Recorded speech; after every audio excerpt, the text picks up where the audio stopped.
നമ്മളെ ഓരോരുത്തരെയും കേൾക്കുന്ന മനുഷ്യർ ഓരോരോ വിധത്തിലായിരിക്കും. നമ്മൾ എന്ത് പറയുന്നത് കേൾക്കേണ്ട ആൾക്കാരും ഉണ്ടാവും. നമ്മൾ പറയുന്നത് കേൾക്കും, പക്ഷേ പോലെ അതേക്കുറിച്ച് ചിന്തിക്കും പോലും ചെയ്യാത്ത ആൾക്കാരും ഉണ്ടാവും അല്ലേ. നമുക്ക് ചിലപ്പോൾ ഒരുപാട് വിഷമങ്ങളൊക്കെ ഉണ്ടാവും.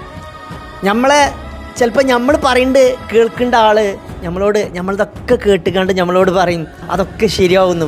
നമുക്ക് വേറൊരു കൂട്ടം നമ്മളെ ചങ്കായിട്ടുള്ള സുഹൃത്തുക്കളുണ്ടാവും.